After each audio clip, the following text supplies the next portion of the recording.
Bonjour à tous, alors aujourd'hui je vous propose un calcul de déterminant par récurrence. Donc la matrice qu'on va utiliser, c'est la matrice ici delta n. Un n est un entier naturel non nul. Alors elle est constituée, alors je vais faire un petit schéma ici pour que vous compreniez bien. Vous avez donc une diagonale ici de 3.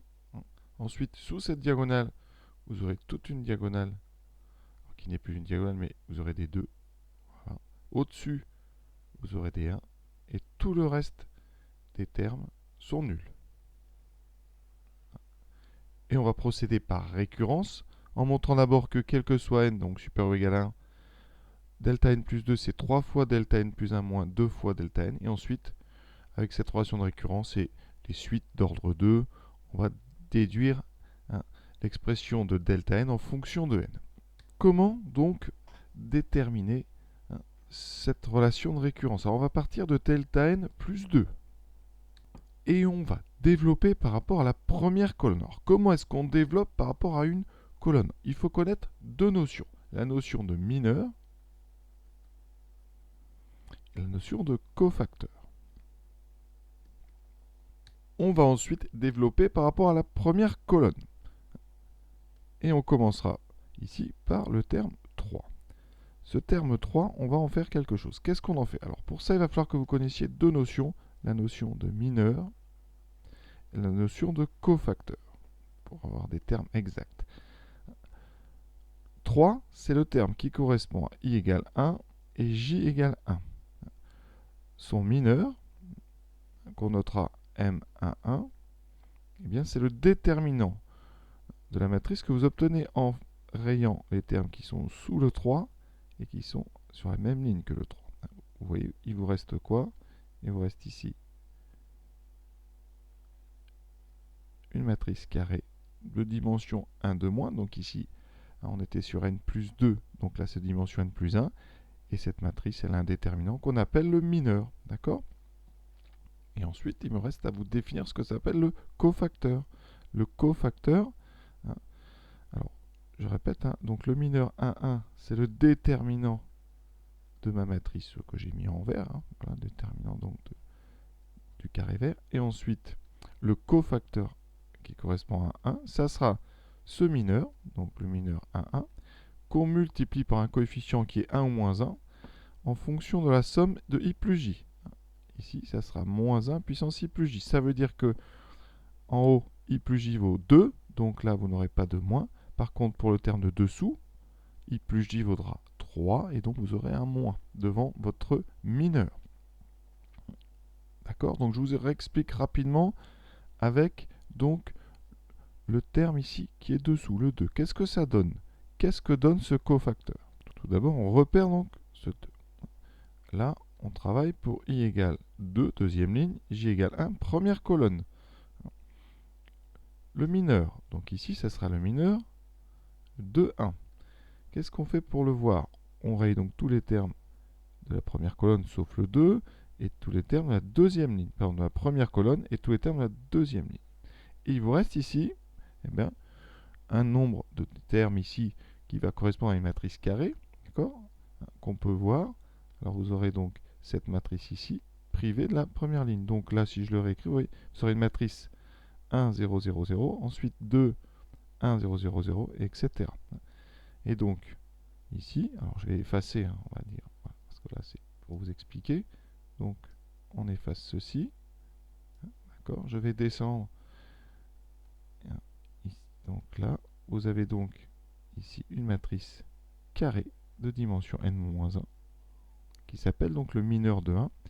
Ensuite, ce mineur de 1, on va devoir le multiplier par moins 1 à la puissance i plus j, donc ici moins 1 au cube. D'accord? Et donc vous obtiendrez moins m de 1, donc moins le déterminant de cette matrice que j'ai encadrée en bleu. Et on fait ça pour tous les termes de la colonne. Alors ça peut être très très long si tous les termes sont non nuls. Ici, bien, vous allez voir, il n'y a que deux termes non nuls, donc ça va aller très vite. Donc, pour développer par rapport à la première colonne, on prend d'abord le terme 3. On va le multiplier donc par ce que j'ai appelé le cofacteur. Donc ici, je vais le faire très doucement. Et ensuite, vous aurez plus 2 fois le cofacteur qui correspond à 2. On va donc multiplier 3 par son cofacteur. 3 est en position 1, 1, donc ici ça sera multiplié par 1, je l'écris mais en général on ne l'écrit pas. Et ensuite il faut donc la matrice mineure. Alors qu'est-ce qu'on fait? Donc on enlève la première ligne, on enlève la première colonne, et il vous reste ici la matrice mineure que je réécrirai dessous juste après. Ensuite le deuxième terme c'est 2. 2 il est en position donc 2, 1, donc on va multiplier ça par moins 1 et on va trouver le mineur. Le mineur, c'est donc, on raye la deuxième ligne et on raye la première colonne. Et on va tout recopier en enlevant ces deux lignes. Ça donne, voilà. Alors ici, j'ai donc 3 fois ce déterminant. Ce déterminant ici, donc c'est un déterminant de taille n plus 1, d'accord, puisqu'on a développé une fois. Et ensuite, moins 2 fois celui-là. Alors, celui-là, vous avez une première ligne avec un seul 1 et des 0. Ensuite, 2, 3, 1, 0, 0, 0, 2, 3, etc. Alors le premier ici déterminant qu'on voit, on le reconnaît très simplement, c'est le même que delta n, mais au rang n plus 1. Donc c'est delta n plus 1.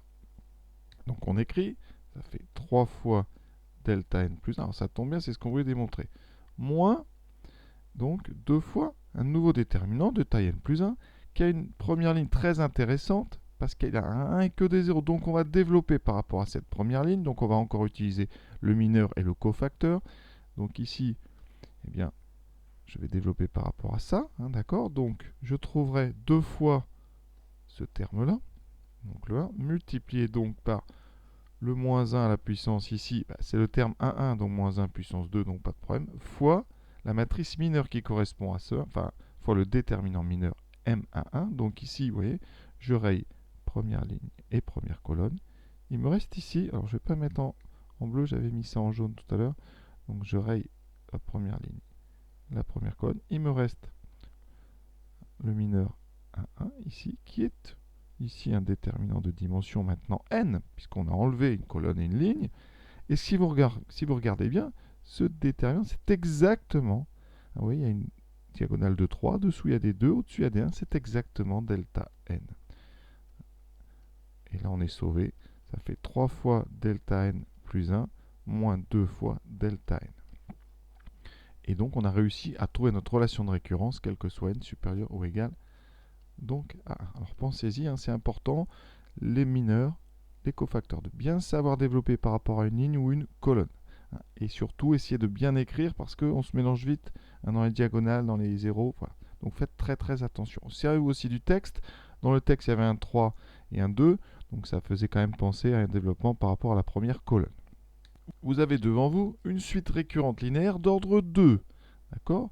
Pour étudier ça, on étudie ce qu'on appelle l'équation caractéristique, qui est, donc ici, là vous avez un coefficient 1, donc ça fera r carré. Ici, 3 fois r, moins 2. Et on va résoudre cette équation du second degré. Donc ça c'est tranquille. Ça fait r2 moins 3r plus 2 égale 0. Alors on la reconnaît, bon on va faire rapidement, déterminant. Les solutions sont évidentes. 1 est racine, vous voyez, et 2 est racine. Donc votre polynôme, c'est r moins 1 fois r moins 2.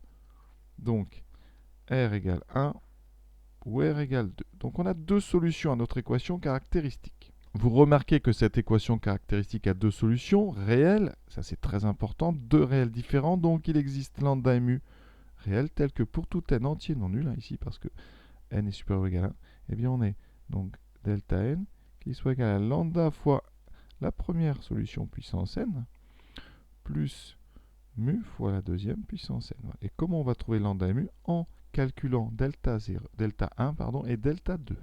Alors delta 1, c'est tout facile, c'est la matrice, il n'y a que le 3, d'accord? Delta 2, c'est donc 3, 1, 2, 3. Donc ici, premier déterminant vaut 3, le deuxième, 3 fois 3, 9, moins 2, ce qui fait 7. Donc ici, eh bien, ça veut dire que pour n égale 1, ça donnera lambda plus mu fois 2 puissance 1, donc lambda plus 2 mu, vaut donc delta, vaut 3.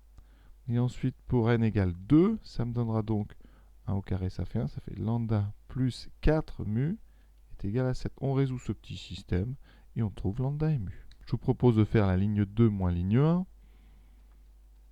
D'accord, donc ça fera, les lambda disparaissent. 4 mu moins 2 mu, ça fait donc 2 mu égale 7 moins 3 4. Et en haut, lambda sera égal à 3 moins 2 mu. Donc, on trouve mu égale 2, lambda égale 3 moins 4, donc moins 1. Conclusion, eh bien, quel que soit n supérieur ou égal à 1, delta n vaut donc, alors, lambda moins une fois 1 puissance n, donc moins 1, d'accord, plus mu, donc 2 fois 2 puissance n, qu'on peut simplifier, puisque 2 fois 2 puissance n, ça fait 2 puissance n plus 1, donc delta n, c'est 2 puissance n plus 1 moins 1. Et ça, quel que soit n, supérieur ou égal à 1. Alors là, l'exercice est fini. Alors on peut quand même vérifier rapidement, comme ça, pour être sûr. Donc delta 1, si je remplace n par 1, effectivement, ça fait bien 2 au carré moins 1, ça fait 3. Pour n égale 2, ça fait 2 puissance 3, ça fait 8 moins 1, 7. Voilà. En ce qu'on pourrait faire, voilà, pour parfaire l'explication, c'est calculer delta 3 et voir si on tombe bien sur ce qu'on veut. Donc ici, voici la matrice. Je vais développer par rapport à la première colonne. Donc on aura 3 fois, alors ici, vous vous rappelez, donc ici, on multiplie par moins 1 puissance 2, donc on ne multiplie pas. Ensuite, ici, la matrice mineure 3, 1, 2, 3. Moins 2, parce que le i plus j vaut 3, moins 2 fois, là, ici, donc la mineure qui correspond à 2, vous voyez, c'est donc, je fais comme ceci, et c'est donc 1, 0, 2, 3. Je calcule ces deux petits déterminants. Ça me donne 3 fois, donc 3 fois 3, 9, moins 2, 7, moins 2 fois 1 moins 3, 3 moins 0, donc 3, ce qui fait 21 moins 6, donc 15. Je regarde, 2 puissance, donc 4 moins 1, ça fait 16 moins 1, ça fait bien 15. Donc voilà, alors c'est pas une preuve, hein, mais ça rassure. Voilà. Cet exercice est terminé, j'espère avoir été clair. J'ai vraiment essayé d'expliquer en détail, voilà, donc ça prend un petit peu de temps, en espérant que ça vous ait plu. À bientôt.